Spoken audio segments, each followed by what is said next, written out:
Hi, I'm Maddie, And I'm Abigail, and this is two writers. Many Wrongs. Two writers, many rejections. Oh, Today, yeah. we're talking about rejection, the topic we've been kind of building towards. I just want to say that after all the podcasts we've done, this is definitely going to be the one in which we have the most expertise, the most experience. Yes, yeah. I mean, the whole title of the podcast is Two Writers, Many Wrongs, and I feel like those wrongs definitely, are rejections. They're the thing that kind of, I think, it's a shame, but it also is kind of a badge of honor in the writing community. Right. Because the more rejections you get, the more you're trying, the more you're Hmm. putting yourself out there, and you'll never know Hmm. unless you put yourself out there. Exactly. I always think about like when it comes to rejection, there's a lot of different things that kind of come to mind, especially, teachers and things like that, kind of trying to prep you for it. But I also really think about pop culture and like how they portray writers. And so you get things like Gilmore Girls or Gossip Girl or all these things where you see these characters that want to become writers or journalists, and at the first sign of it being difficult or of being rejected, they completely shut down and it's like the end of the world and they're not a good writer and blah, blah, blah. And I think that is definitely true as a young writer. Like that's how you start to feel. But like this is happening to these characters when they're in college. And it's like, you know, part of being a writer is getting rejected. So I really want to talk about like how can we break that stereotype of like rejection means you are a bad writer or rejection means you are a failure as a writer. That's interesting because I always think of like the opposite with pop cultures. I think about all these like really famous people who are very Hmm. successful who were rejected constantly. Hmm. And that was like to show that they were something special. Well, but I feel like your references are like real world people. Like, we Yeah, always hear about J.K. Rowling got rejected from so many publishing houses before Harry Potter got picked up and stuff. right. And I'm talking about like Fiction. fictional, kind of thing. I think that there's a lot of stuff in pop culture that lies to us. And like, I really think one of the most accurate portrayals of a writing journey is the TV show Jane the Virgin, in which she like really goes on this journey. I mean, she even gets her first book published and it's a flop, you know? Like there is a lot of rejection along the way of being a writer. And a big part of being a writer is learning to bounce back from that. It's interesting too because as you talk about this, all these examples, I've never seen any of these shows. And like, Yeah. I don't think I've seen a show where like there's a character who's trying to be a writer and gets rejected. I don't think I've seen that. Like, I don't think I that's think, the difference, but and I don't that's know everything that you watch, but you watch a lot more sci-fi and I watch a lot more contemporary sitcoms. right. I could probably name three more shows where the character is trying to be a writer. Um, and The, so you know, the only one I can think of, and this is again, we're gonna go down my nerdy trail here, is hmm. in my all-time favorite Star Trek series, Star Trek Deep Space Nine. Uh-huh. Captain Sisko's son wants to be a writer. Well, again, I think that it's important to talk about where we're coming from rejection in like the culture around us. Like what are we being told about rejection? And I think that we, one, don't see it very often portrayed in like media, and Mhm. two, we don't get an accurate portrayal of it. So, we don't get I'm going to send out one short story to five different journals. And then when I get rejected from those five, I'm going to send it back out to five more journals. And then maybe one of them might be, kind of thing. We don't show that. I mean, I don't know about you, but like me trying to explain to my family how any publishing works, they have no Yes. concept of it Yep. because it's not portrayed anywhere, Right. you And know? like I always think of the there's so many in pop culture. There's a lot of like the poor starving writer who like Mm-hmm. lives in a crappy little apartment Mm-hmm. and it's like barely struggling, but it's like romantic, right? That like Right. Yeah. he Always. can't can barely make ends meet and he's an alcoholic, which is like, well, maybe if you Mm-hmm. weren't spending so much money on alcohol, you could afford a better apartment, but that's neither here nor there. But it kind of glamorizes that like it's Mm-hmm. okay, you're poor, but like you're rich in spirit. Whereas like, Well, there's mhm. I another, think that it's not so we, dramatic, is what I'm trying to say. well, and I think that we get a lot of that too when it comes to, you know, the idea of like you have to suffer for your art. And, there is a certain amount of suffering when you get a rejection letter. But again, to me, like I've told my students, like I tell myself, like the sign of a writer is being able to bounce back, like being able to come back from those rejections to feel assured that you're doing the right thing, that you are doing the thing that you were meant to be doing. I mean, we've talked about you don't choose writing, writing chooses you. Nobody would opt for this life, you know? Yeah. Um, so I really want to dig into it. What what does it feel like for you when you get a rejection letter? Like, what's the process that you kind of go through? So when you were describing like those sitcoms where they like have a breakdown, they're like, I'm a failure, not a Hmm. writer, and never gonna make that like that. It's Yeah, like that. Like I just kind of have like this whole like I'm gonna set everything I've ever written on fire, give up, and just, every like time. yes, Wow. every time. Yeah. But then like I'm able to like like I think to Mm, me, I was never like a very emotional person growing hmm. up or even now. So like now I let myself be a little like melodramatic about things and Good for you. it's kind of refreshing to just like Hmm. I was like, you know what?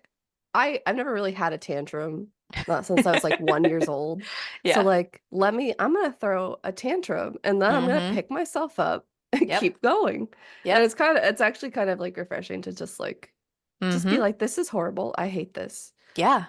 And then reframe it. You just made me think about so now of course, like I watched Bluey before I was a parent, but now I watch a lot more Bluey, which is a children's TV show about a blue dog, and it's great. But in it, the mom is talking to her daughter about like how you get back up again, and she makes this little checklist, and her little checklist is have a little cry, pick yourself up, dust yourself off, and then keep going. And like, I think about that because it's important to let yourself have a little cry. Like, it's important to let yourself feel that feeling and mourn that so that you can then move on. Yeah, I think since I've implemented this, allowing myself to be melodramatic and have a breakdown every time. Hmm. I don't want to say breakdown because that's a little intense, but like throwing a little tantrum, Yeah. I'm Yeah. able to get back up a lot faster. Hmm. Because Yeah. if I'm like, oh, it's just a rejection, I move on. What's really happening is I'm Mm. just suppressing that feeling and it's Hmm. still there. Whereas if I let myself like have it give into the rage and the Hmm. despair, I get it Hmm. over with and it's been expressed and it's no longer like hanging over me. Yeah, definitely. Well, and I think especially once you let go of that, you're able to get back to your writing refocused. Whereas if you go back to your writing still holding on to that anger and that rejection, you are going to become your own worst critic. And like Yeah. I feel like that's a fast track to writer's block.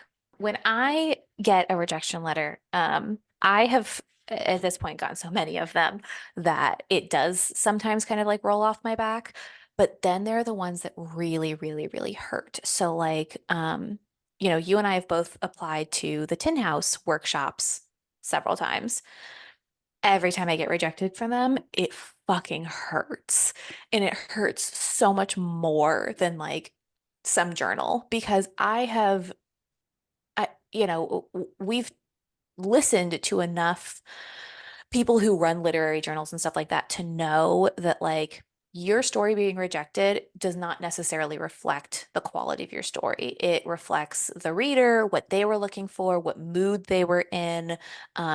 Both of us have gotten to like second round readers, and maybe the second reader is just, it's not their thing. It's so subjective that like I've been able to kind of write that off to some degree. But when I get rejected from something big, it hurts. And I have started the querying process for my novel. Mhm. And all over again, it feels it like I am putting myself out there in a whole new way. Like I've almost detached myself from my short stories, but I'm still so entrenched in my novel that it feels like a personal affront to get those rejections.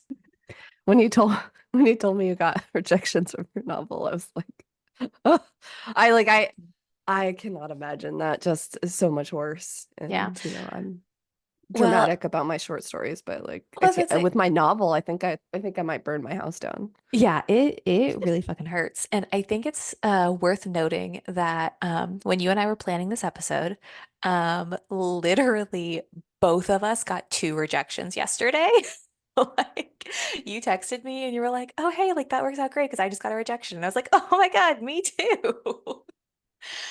It's I fresh. want to talk about different kinds of rejections. Or So in my querying process for agents, one of the rejections I got yesterday was a form letter. And it was very polite, but basically, it was from the agent's assistant, not from the agent herself. Um, it was very nice, very, we're so sorry at this time. Like, this agent is only looking for things that like really catch her attention. And, we wish you all the best, like, keep writing, blah, blah, blah. Like, it was very lovely. The second rejection I got was silence. Because this agent has on their website, if you don't hear back from me in 30 days, it's a no. So I just had to mark my calendar for 30 days. And when I didn't hear anything back, just assume my stuff was not worth writing back to me. Um, so those are kind of two types of rejections. What are some other types? um I mean, again, it's different for a short story Mm-hmm. because a lot of places have like they have like the auto reject. So when they reject, Mm-hmm. you get like that form letter that's like, "Thank you so much for your interest in sending us this Mm-hmm. story at this time." And like this that kind of like Yep. formulaic like I've gotten a uh lot of those. yep. But the I get really excited when I get a rejection letter that's like somebody says Mm-hmm. something Mm-hmm. personal to me. Yeah. I call those no and rejections. A no and rejection, like you were saying, has something personalized in it, but especially when it comes to a short story, the magazines might write to you and say, like, if you have something else to send us, like, we'd be very interested in reading it. And it's like that hint of, you are a good writer, just this particular story didn't fit. Did you have you ever used Rejection Wiki? No. Okay, so Rejection Wiki, it has like a bunch of literary magazines and it has Mm. like the tiers for their form rejections. Mm. So it's like, here's a regular tier where they're like, thank you for sending this. We Hmm. wish you luck. Hmm. Whereas like a higher tier would be like what you're saying, like we would be interested if you have keep us in mind for your next story. It's Hmm. like a higher tier, like Yes. and usually a higher tier, from what I've heard, if you have a story that didn't quite make it, but they liked it, they like put your Hmm. name on a list that says to like send Oh, higher up. okay. Because like it's like if the editor's like, I want to see more of their stuff, Hmm. then your name is like recognized, like, oh, this person that you wanted to see more. Which is so interesting because a lot of magazines say that they do blind readings. Well, that's true because some Hmm. magazines do, but not all magazines. Right, not all magazines, but a lot of the ones that like I have submitted to say like do not have your name anywhere on the manuscript, like all that kind of stuff. Yeah, I would say that's Um, definitely not gonna be the case as far as that. But some places yeah. do, like they'll make Hmm. a note of your name because That's like this awesome. person, oh, you really like their stuff, but that Hmm. story wasn't a fit. Right. I don't know if like you said another story and it's shit and they're like, never mind, take them off the list. Right. Well, so, and that's what's really happened to me before is they say like, oh, we'd like to see something else. I immediately send back a That's what you should do. new submission like right away. Because I don't know about you, but like my short stories, I have like a stockpile of the unpublished ones and we'll kind of send them out as need be, you know? So I will immediately pick like the next story that I think might fit there and send it out as quickly as possible. Um, and still get rejected for it, you know? Yeah. Um, what's a rejection that like you remember, like what they said to you, like really Um, stuck with you? I, I gotta tell you, they all blend together at some point. Um, Especially because I get a lot of form rejections. Like I don't think I've ever gotten like a really bad rejection, you know? At one point I had the goal to get 50 rejections in a year. So like at some point they just kind of blend together. Um, I'm gonna say, I mean, it's always the latest rejection that sticks in my head, probably. Or again, the ones that really hurt, like that tin house rejection, really, really stuck with me. And it was just a form rejection. Like it's nothing that they said in particular. Yeah. It just, I had this false hope of like, this is going to be it. This is going to be like the big one. And like, I'm a, debut author and like they are looking for that and like, blah, blah, blah. And it just didn't happen. Like, I had convinced myself that it was going to happen and it just didn't. What about you? One of my first rejections really stuck with me. Mm-hmm. Um, it was for the magazine of fantasy and science fiction.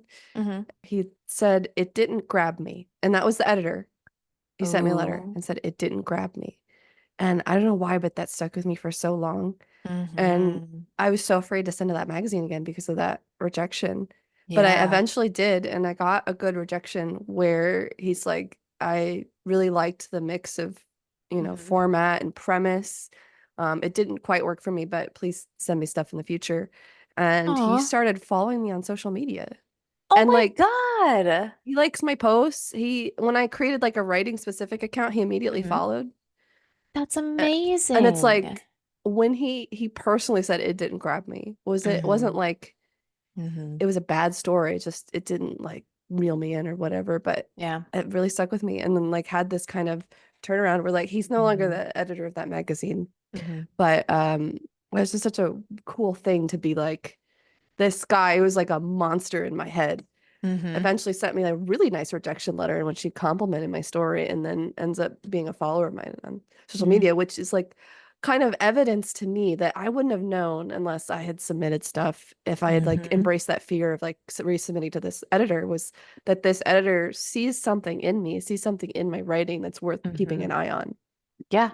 No, absolutely. Well, and I think that that again speaks to you have to be willing to pick yourself back up. You have to be willing to put yourself back out there, or else you would never know that. And while yes, you did get, a second rejection, it completely changed the way that you were able to view your work, which is beautiful to me. As many rejections as I get, I continue to submit to Tin House, hoping, praying that eventually they'll see value in my work. Yeah, I also have another cool story about Hmm. rejection. Yes. They're the closest because I still have never been published. So Hmm. these are the closest stories I have to publication, and they Hmm. are rejection letters, but they're something that for me I hold with pride. Hmm. And the other one is for Escape Pod. I had a short story that was the one that kind of talked about when we were talking about story Hmm. engines is a documentary form. Yep. I got to the very final round and they emailed me and they said everyone on the editing staff loved the story, but it just didn't fit with the magazine that we were trying to put out. Yeah. And unfortunately, we've had it so long, so we have to let it go. Hmm. But we really enjoyed the story. Please send us other stuff. And the editor, the main editor for Hmm. that that's SB Dibya. I think that's Hmm. her name. She started following me on social media. Wow. Yeah. Have you ever like reached back out to them and said, you guys can have this story for whatever the next because I don't know if we've talked about that before, but a lot God. of journals will have like themes for different issues. And so you have to like send a story that fits that theme. So they might love a story, it just doesn't fit that issue of the magazine. And in that case, like I personally would have written back to them and been like, if your next issue happens to fit, like you can have it, you know? That was years ago, so I don't know. Man, yeah, But yeah, but that's it's still awesome. really cool, like that, as it Hmm. was very like, because I keep getting rejections, but then to Hmm. see like the editors Yeah. follow me, it's like they Hmm. see something. See, and I've never had that before. I've never had something that personal. Um, like even the few acceptances that I've gotten have not been that personal, you know? Um, Mm, the latest publication that I just had, the Silk Road Review, like they were very nice, but it was such like a pulling of teeth to kind of get to that final step of publication of like they hmm. accepted it and then it was like, okay, well, we want it for this next issue, but actually that issue's full, so we're gonna have it for this other issue. It was a year and a couple months before that story was actually published. Um, but like it still wasn't a personal relationship. Like I've never had that kind of connection where somebody likes my work enough to follow me on social media, to want to follow my journey as a writer, my career. Like I think that's incredible that you've had that twice. Yeah, it's been really cool, but at the same time, it's like I still haven't had anything published. Right. And I Yeah. feel like I'm a little bit like I'm letting them down somehow. Because Oh. it's been years. Like they've been following me Hmm. for years. So like I feel like I should have had something for them by now. Like I'm No. sorry. I'm sorry, SB. I'm sorry, CC. Oh my Please forgive goodness. me. I'm Oh my still trying so goodness. hard. I mean, and I think that that's the big thing about rejection is like it is ever present. There is never going to be a stage in our writing careers where we don't have to deal with rejection on some level. We could be, you know, published and, have a New York Times bestseller and the next thing that we send out could be rejected, whether it's by an editor or by the public reading it. Um, Mhm. it is something that like we are always going to have to deal with. And I think that finding coping mechanisms for the rejection is really important if you want to continue to be a writer. Definitely. Yeah. So I love you talking about, you throwing your tantrum. I go the other side, and I actually, when we were in grad school, AMP, Alan Michael Parker, said to me at one point, he's like, you have to celebrate your rejections. Like, find something that helps you celebrate because it means that you put yourself out there. It means that you shared your writing with somebody. And so, Michael, my husband, and I, we have a tradition that every time I get a rejection, he buys me an ice cream. And it's just kind of that allowing yourself to have a little pity party, eat your ice cream, talk about how much it sucks, and then you move on. But it's like, it's a little way to like celebrate. Like, I get a little sweet treat every time I get a rejection, you know? Yeah, I mean, and I like salty treats, so Hmm. I was getting Taco Bell specifically. They don't always have them, but the nacho fries Yes. with Uh-huh. the cheese dip, that would be my treat. But I'd get so many rejections. I'd get like 5 rejections in a week, and I'm like, I don't want to No. eat Yeah. 5 nacho fries. Yeah, no, I feel that. But I think that that's incredible that you are sending out your work often enough to be getting that volume of rejections. Like I said earlier, I had a goal to get 50 rejections in a year, which really just meant like it pushed me to put myself out there and to continue to send my work out. And I think at some point it almost becomes difficult to like continue to find places to send your work, you know? Yeah, I think too, because especially being a genre writer, there's a lot of Hmm. places that, they don't Yep. necessarily take it. But they don't say they don't take it, so I still submit there, but Mhm. I have never gotten a anything but a form rejection for places that don't specifically say they want sci-fi. Yeah. Well, and I also wonder if that's something to be said that the sci-fi community is um Niche. closer to one another. Yeah. Well, it's definitely niche, but I think that the sci-fi community recognizes kind of where the perception of them is in the world. And maybe Hmm. that's why you've gotten like personalized rejections, whereas me writing contemporary fiction, I only ever get form rejections because that's, oh, I just feel like there's less support somehow within that community because, there's definitely like, I don't know, those people who are so high on their horse of like, I write literary fiction, blah, blah, blah, blah, blah. So like I love that in the sci-fi community, you have had people who want to hold you up, who want to champion you. Yeah, I do wonder because maybe it is like a smaller, less Hmm. pretentious group. Hmm. Um, I mean, but I'm sure there are spaces in the contemporary literary world that are interested in helping see the next generation of writers and help build them up. But Yeah. it's I hard to mean, say. and I think that, we see that among on like the writer level. I think that we see other writers wanting to lift each other up.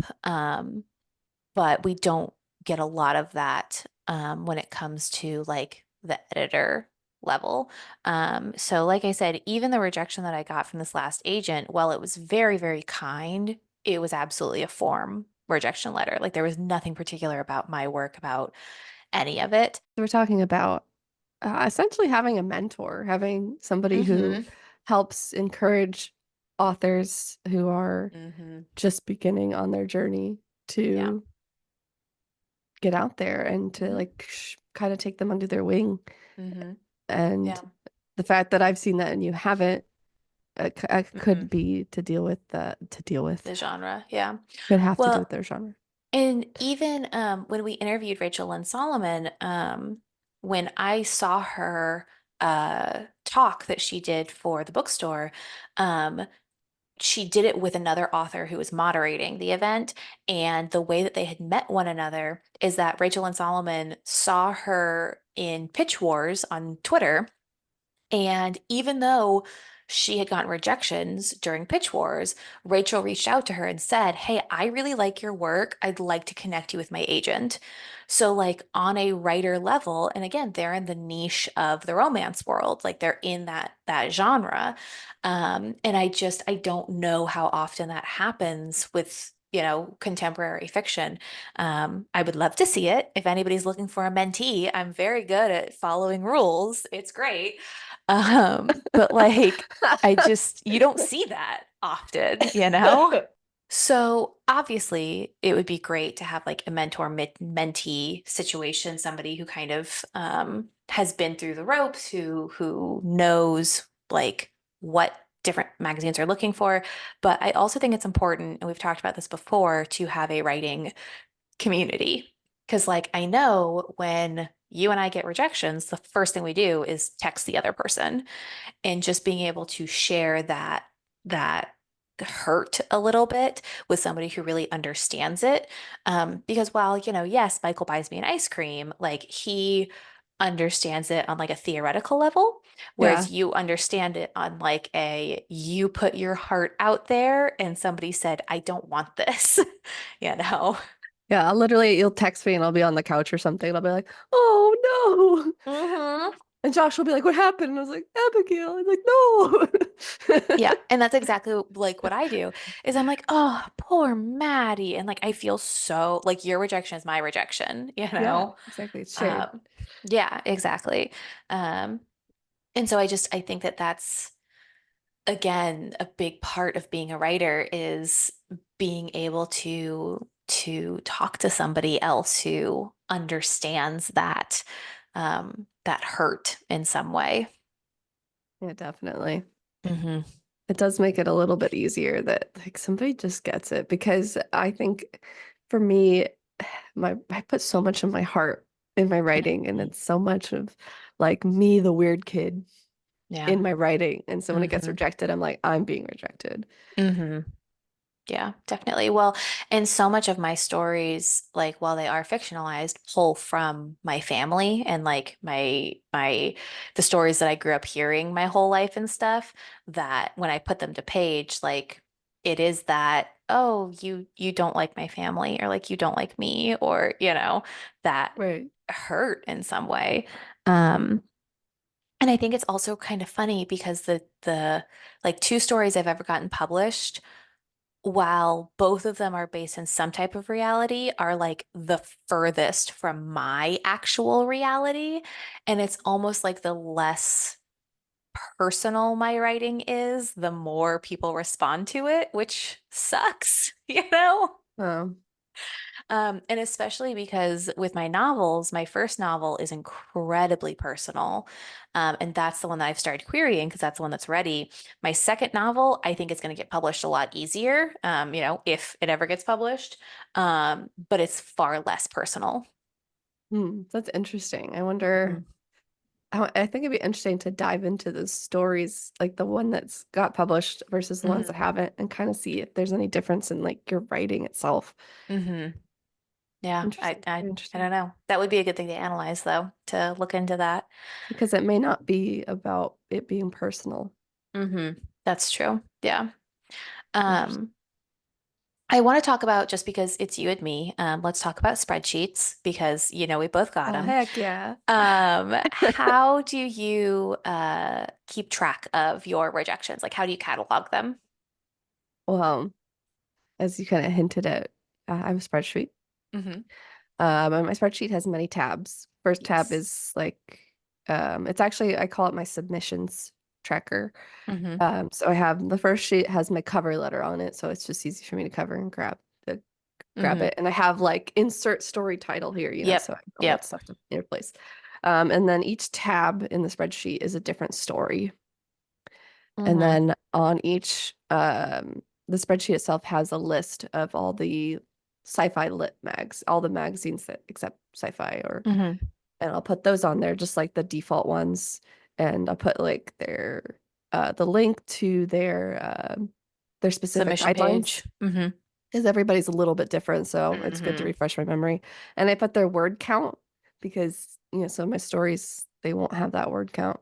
Oh yeah. And then I'll put like on the other side, I'll put like the date I submitted it and the date Hmm. I heard the like when it's in progress. And then I'll also change the color of the tab so I know like it's currently submitted, because unfortunately, a lot of the sci-fi lit magazines only don't allow multiple simultaneous submissions. So Yeah. like I can only submit it to one journal at a time. So once it's Hmm. submitted, I have to just wait until it comes back. Hmm. Which makes the process of getting rejected a lot slower, maybe even a little Hmm. more painful because I have to wait. And so that's kind of how I do it. I do it by short story. Yeah. Well, and that's even, again, like you said, more painful because you are literally like hold the story is being held hostage by this magazine until they decide what to do with it. And because, like we talked about, submissions are so subjective in who your reader is, who the editor is, what the theme of the edition of the magazine is, that it's one of those things where it's like, well, this story could have been published over at this other place during that time because this person was in the right mindset and this person was in the wrong mindset. And like that's really, really frustrating. I luckily, because I can submit to like a wider variety of magazines, I basically don't submit to places that don't accept simultaneous submissions. Like I Mhm. will only send it to places that allow for simultaneous submissions because I can't stand that idea that it's missing out. But I also have like really bad FOMO just in my normal life. So, that tracks. I mean, and it's hard too because they usually keep them for like 3 to 6 months. Oh So yeah. like my story is held hostage for 3 to 6 months. Mm-hmm. So then like so like it takes me years to like make my way around to all the magazines. Yeah. And it's like No, this is an old absolutely. story now, but like I haven't given it a chance at these places. And Hmm. maybe a couple years ago it would have been really great, but now I Right. Yeah. Well, it really forces you, and I want to talk about this in a later episode too when we talk about querying, but it really forces you to prioritize the list of Mhm. where you're sending it and who you're sending it to, because you really want to go from like your absolute best chance Yep. because you could be wasting time elsewhere, which is Yeah. really frustrating. Yeah. I mean, thankfully the like the places that like I really would like to be published in, they usually reject me like in 2 or 3 days. So like Okay. I like Yep. go through those first because Hmm. I'm like, it's gonna be snap and pop. Yeah. And then I can go to other places that I'm like, the places I want to be published, and then like Hmm.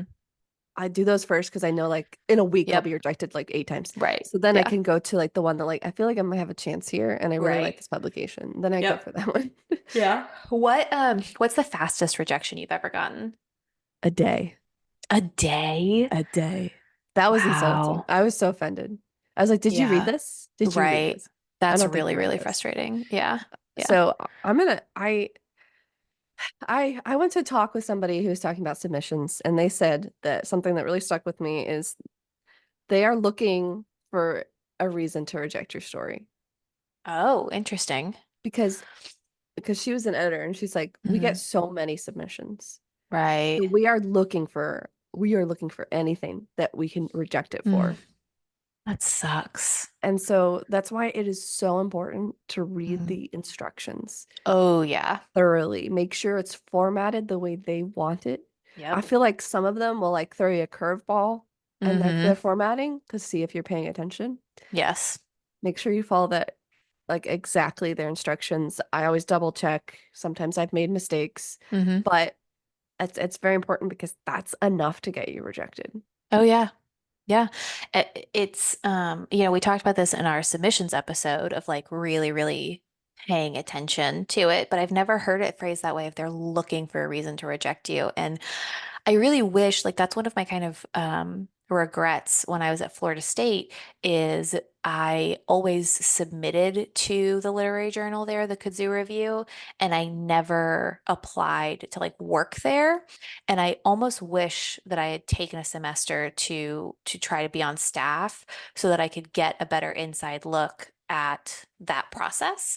Mhm. Because we really don't have any kind of reference for what the inside of a journal looks like. I mean, I was an editor on our journal in Okay. college. I was a submission editor, so I just handled Hmm. like the admin kind of stuff. But uh, there was a lot of submissions, and you had to find ways to like weed stuff out. Hmm. And the only other experience I have in that kind of thing is it's a different world, but I would imagine it's probably similar. Is when I was a hiring manager, we would have so many Hmm. applications, and so I was Yeah. honestly like the first thing I'd do is I'd go through and I'd find everything that I could just so that I could pay attention to like Yeah. the stuff that somebody who actually like read Hmm. what they were supposed to do Right. and like that fit in our range and et cetera, et cetera. Hmm. So I was looking for a reason to reject somebody so that I could focus on the people that were really diligent and really cared. And it's like really nitpicky stuff. Yeah. It's not like I was looking like, oh, I don't like this person's name. It was like, Right, of did this course. person do a cover letter like we asked? Right. No, they're gone. It's Yep. like, and then I would get a little bit more specific. Like I'd be looking Hmm. at like, are there bullet points even? Like, did they pay attention to like the formatting? Right. Because this job is for technical writing, which is a detail-oriented job. So Right.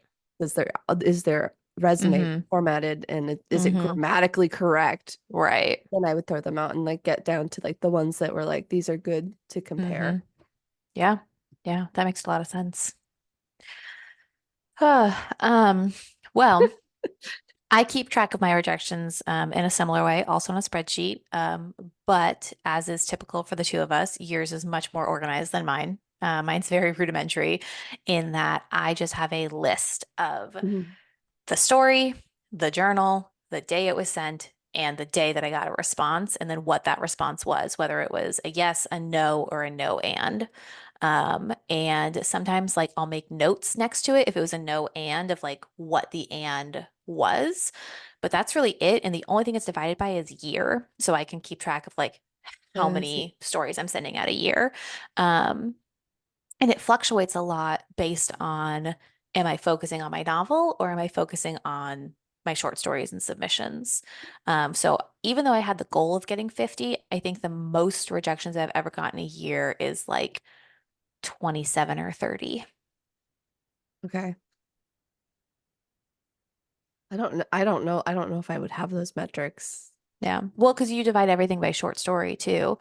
So yours is much more individualized, whereas mine's a much more general picture. But I do think it's important to keep track of your rejections so that one, you know what journals you've submitted to and what Yes. their response was. And then two, you know where you've sent that story.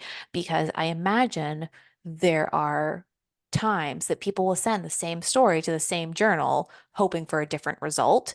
And I think that that's probably a fast track way to get blacklisted from that journal. So Like, I keep all of my rejection emails. oh, Um, wow. Okay. I think I and do too. I probably have them in a folder somewhere. yeah, I have that rejection letters folder. Hmm. I have 38 from this year. Dang, good for you. I did not know that. Yeah. Yeah.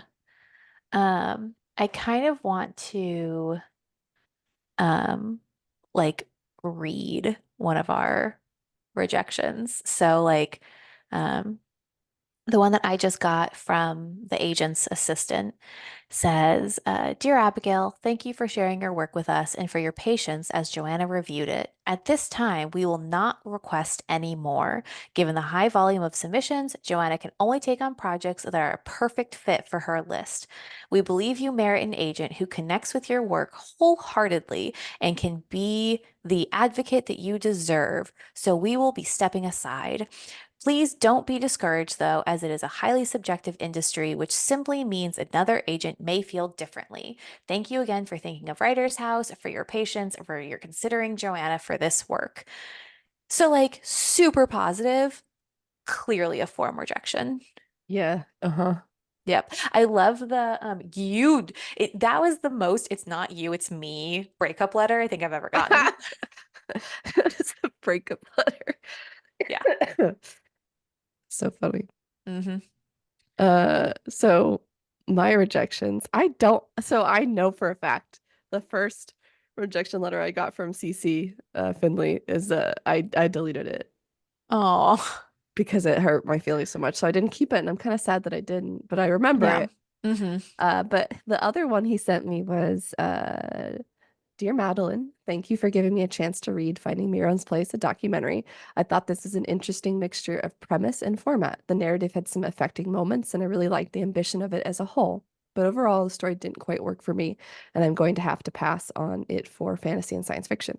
I wish you the best finding the right market for it, and I hope you'll try us again with your next story. Best regards, Charlie, CC Finlay, editor.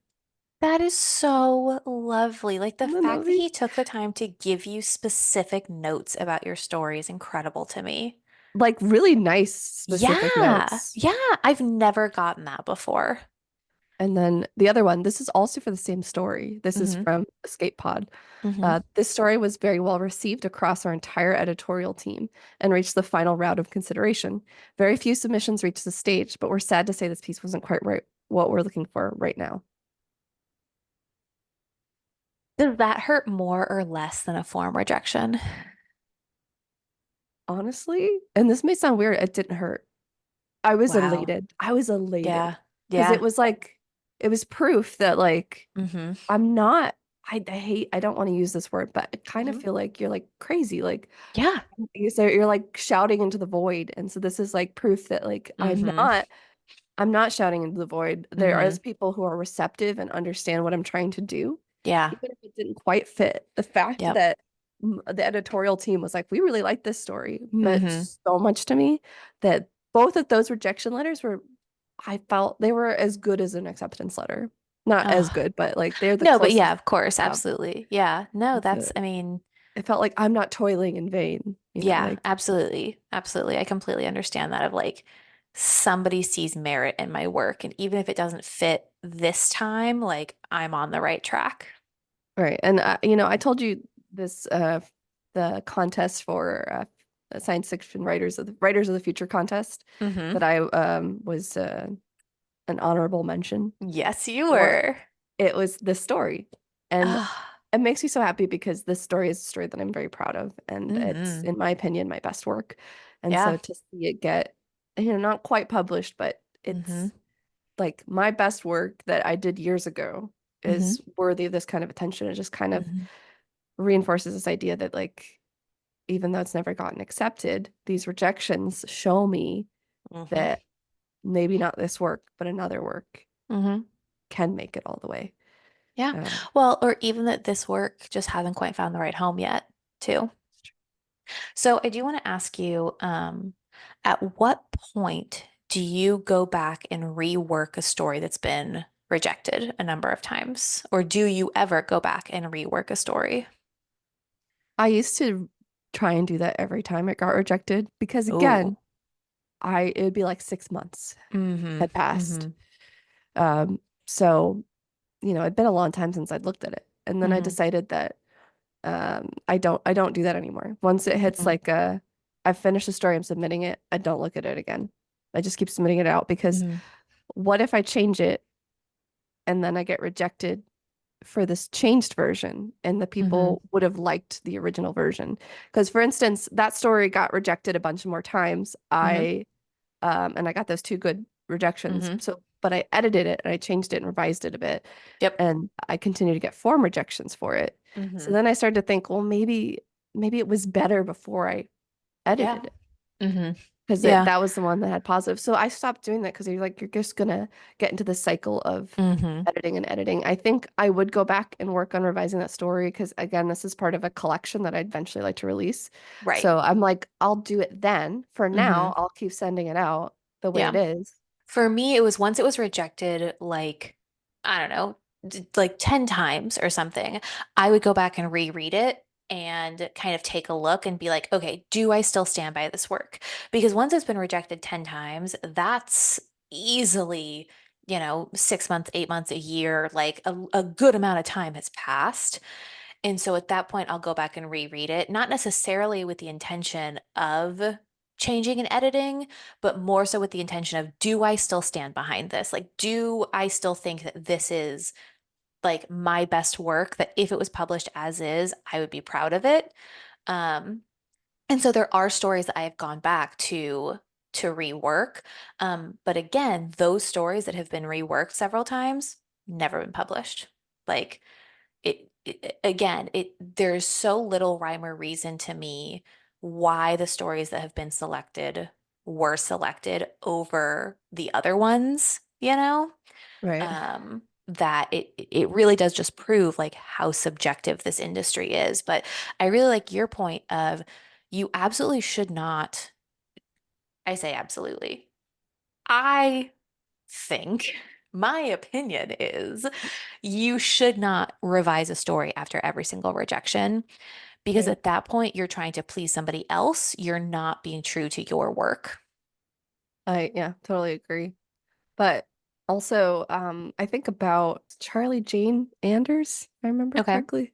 Yes, Charlie Jane Anders. She was talking about how when she does short stories, she just keeps moving forward. So she'd write like 100 short stories in a year.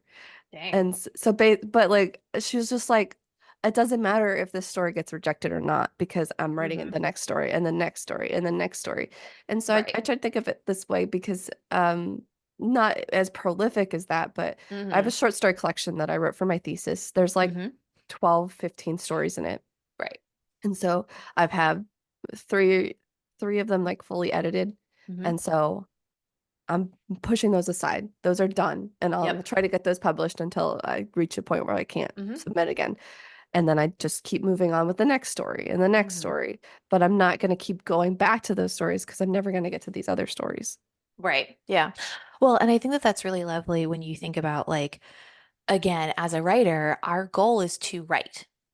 Right. Yes, it'd be lovely to be published. It'd be lovely to share our work, but the thing that keeps us going is getting the stories inside of us out.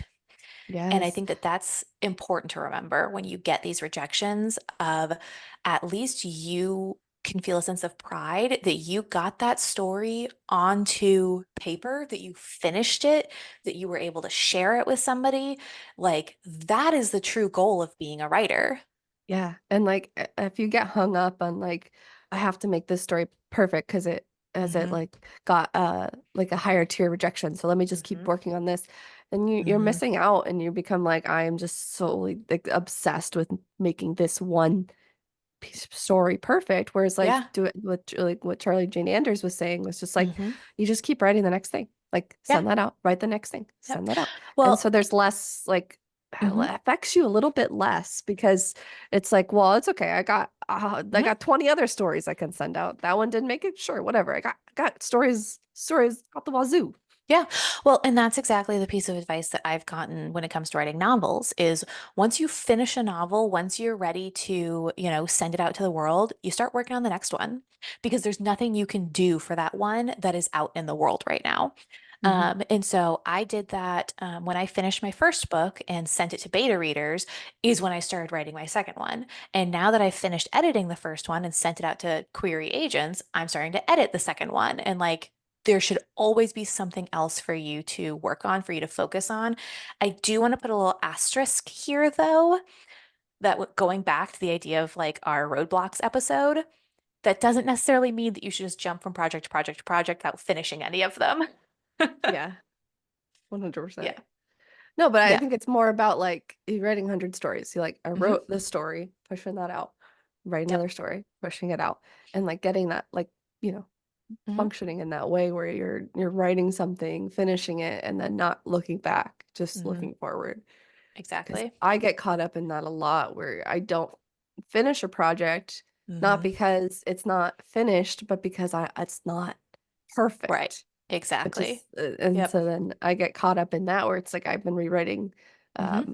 my novel for so long, and it's not so much that my Hmm. novel isn't finished, Right. it just isn't perfect. My novel Exactly. is finished. My novel has been finished, Yep. but I keep like Mhm. rewriting and changing and rewriting, and I have to Well, like, and it's so hard too because of the pressures of this industry. So, like, when I'm sending stuff out to agents, and again, I don't want to talk too much about this because we're going to do an episode on querying. hmm, But like, I get 10 pages. That's it. They allow me to send them 10 pages. If those 10 pages don't slap, I get a rejection. And so it's so tempting to so go if back. those pages don't slap, you get slapped. Yeah, there you go. Exactly. Yeah. But like it's so tempting to just keep rewriting and rewriting and rewriting I mean, I agonize over the beginning of my novel. Hmm. Um and with a short story, at least they're probably going to read the whole short story. And like, if they don't like the beginning, but they like the ending, you might get a like, hey, we'd like to publish this, but we have some editing notes for you. Like, you know what I mean? It Yeah, just, so it is so tempting to keep rewriting until it's this idea of perfect, but like, that is an illusion. Perfect does not true. exist. That's true. It's I think it's interesting that we're talking about perfectionism and editing when we talk about rejection because Yeah. rejection has that effect on you. When you Hmm. keep getting rejected, you're like, it's because it's not perfect. And it's Right. like, you don't know that's true. Hmm. Maybe Yeah. it's just not right for this market or Hmm. Or this it could be editor. that the reader that you got assigned was having a bad day, or that you were the 12th story that they read that day. It could be that your story was very similar to another story that they had just published. It could, I mean, there are so many different reasons to get a rejection that have nothing to do with you as a writer, which sucks. Like, it sucks. If you write a good story, you should be able to get published, but that's just not how the publishing industry works, unfortunately. You have to find the right venue at the right time for the with the Hmm. right person. Yeah. But I kind of would respect if somebody's like rejected this because while I was reading it, I choked on my hot dog and I was in a Yeah. bad mood. Like, Right. mad respect. Thank you for Yep. telling me that. Exactly. Like my partner broke up with me this morning and I had to come to work and read these fucking stories and not a single one of them made me feel better. So rejected. Like, Or it's like the main character story is the name of my boyfriend whom I just broke up with. So I Exactly. rejected this story, which is like, Right. girl, real Yeah. respect. I respect Yeah. that. That's a Exactly. legitimate I reason. really, Have a nice day. I would fucking love to get form letters that they just insert like reason why, like Yeah. had shitty day Yeah. or, whatever it is. Like that would be kind of hilarious. Yeah. I would I think some people get really Hmm. mad to be Oh like, yeah, people would the get furious, but but I would think it's I funny. would personally be like, oh, yeah, that's Yeah. fair. That's a Yeah. legitimate reason. Yeah. So I just, rejection's hard. It sucks, but it is an unavoidable part of being a writer. Yep. Yep. And it proves that you're moving forward and you're putting Hmm. yourself out there. And I think, like I just looked and I had 38 rejections this year. I'm really proud of that. That's a lot of I think that's rejections. Good for incredible. me. Good for me. And I mean, it really shows how hard you're working getting your stuff out there, and it shows, it is so subjective. Like I've seen your writing. It's fantastic. I know that you're a good writer. Like it just Thank has to you. find the right time and the right person. Is there anything else about rejection that you want to talk about? Let me think. It's they say the more rejection you get, like the easier it gets. Mm, I don't know that that's true. mm-mm, So I'm not gonna lie to you, and I'm not gonna say once you get 38 mm-hmm, rejections in a year, you can feel better. No, mm-hmm, that's just 38 times I threw a tantrum, mm-hmm. Yeah. um, and thought about quitting. That's just Mm-hmm, evidence of that happening to me. Um, and I'm a sensitive girly. I am never going to be t a tough kid, and it's mm-hmm. gonna hurt every single time, and that's Yeah. okay. It's not about does this hurt you or not. It's Mm-hmm. about, like you said, picking yourself back up. Have yourself a little cry, pick yourself back up, dust yourself off, and the show goes on. Like Yeah, it just, that's what you have to be able to do. yeah. And Because I'm sick of the narrative of like you need to be tough. You need to toughen yeah, up. No, you yeah. don't. Well, there are so many narratives out there that you and I have gotten tired of. And, again, that's why I started this whole conversation with what pop culture and media are telling us as writers, is because those are the things that we've been fed. We've been fed, write drunk, edit sober, and, you have to suffer for your art. And, you're going to write a short story and it'll be published immediately. And if it's not, then you need to reconsider. Like, there's so much bullshit out there Yeah. that we're told as writers, and there's so much misunderstanding of like what it actually entails to try to be successful in this industry. And I think that part of why you and I started this podcast, like outside of trying to build a greater writing community, is to dispel some of this nonsense that we've been fed. Yeah. Because, rejection is part of it, but it Mm-hmm. doesn't, I think too, it's kind of this narrative of, like you said, of rejection is bad, Mm-hmm. but it's not, and it's not personal either. It's usually not. Mm-hmm. It's usually very impersonal. They're not Yep. thinking about you and you writing the story. It's just Mm-hmm. there's a lot of stuff they have to get through. There's Mm-hmm. something in your story that just doesn't work for their specific checklist of what they're looking for that day, and it gets Exactly. sent out. It's not a measure of you as a writer. It's just Hmm. you shouldn't we should maybe should reframe it and not call it a rejection and call it more of a, I don't know, like maybe rebrand it a bit because Yeah. they're not rejecting you. Hmm. Well, and I'm not a big fan of euphemisms because I feel like sometimes they take away the truth from things. But in this case, I feel like calling a rejection, it's just a pass. They're not rejecting you. They just passed this time. And, they said, hey, we really appreciate it, but we're just gonna pass. And, Yeah. it is a missed opportunity for them. And it can be really painful for you, but it's part of putting your soul out there. Yeah, I do like the idea of changing it from rejection because it's not so much rejection. It is like a pass. Hmm. But there's another website that I've seen where they use declined, Oh, yeah. and I Hmm. liked declined or accepted a lot better than rejected Hmm. because I don't Yeah. really think like rejection is such a strong word. I think declined Hmm. is better. It's like, Hmm. again, like I said, no, well, we're declining from putting this in Yep. our magazine. Yeah. No. Because rejection feels like you wrote this, you wrote Hmm. this shit, Yeah, that was you. exactly. You should Yep. feel bad. What are you doing? Right. Never Hmm. write again. This Yeah. was offensive to read. Yeah. That's what rejection feels like, but it's Rejection feels like a great big stamp with red ink that they just like slam on the whereas a decline is, quietly passing the paper back to you and being like, here you go, you can have this back. I'm good. You know, like it yeah. still hurts, but it's not as personal. Yeah, it's So not yeah, I like this idea of rebranding. to declined. Yeah. Stories that So you've had declined. yeah, next time you text me, you better say, The yeah, story has it been was declined. declined. Yeah. But it's Yeah. like, okay, so think about I like declined a lot. Like you're at the Hmm. store and they're like, "Oh, your card was declined." And I'm like, Yeah. "Huh, try it Mm, again." Oh, right. works.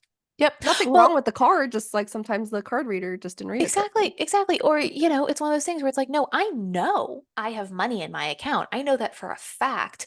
This card, the chip isn't working exactly, or like you can pay with the Apple Tap, whatever. Like there are different ways to pay for it. We always find the best metaphors. That's why we're writers. But like there are other ways to get your work out there because you have money in the bank. You know that there is I value love behind that. You know, that. you have money in the bank. That's right.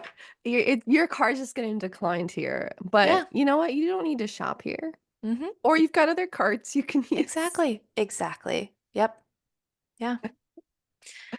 Oh, that's funny. Yep. My dad actually messaged me about our Story Engines Oh yeah. podcast, and he's like, I really loved your metaphor about the car. It made me laugh. Uh-huh. And so, Yeah. like, I think it's true. I think Yeah. we're just pulling up with these metaphors. We're killing it. It's We're great. killing it. You know what? I accept this podcast. Oh, I'm not declining oh, it. It's great. God, please cut that out. Please. That was so bad. no, no, Please. no, it Please. stays. It stays. God. I'm gonna go reject myself. Decline. All right. Well, I think that that's, everything we have to say about rejection for now. I know that it's going to continue to pop back up just as it has in previous episodes. It's something that's always going to be there. It's always going to be hovering. But I feel like we have a better approach to it now that we've actually had a chance to discuss it in its entirety. Hopefully. Yeah. Yeah. So I'll let until you know next how that time. goes the next time I Yeah. get a decline. I am positive that I have another one coming up soon, so I'll text you. I'm Abigail, And I'm Maddie, and this has been two writers. Many Wrongs.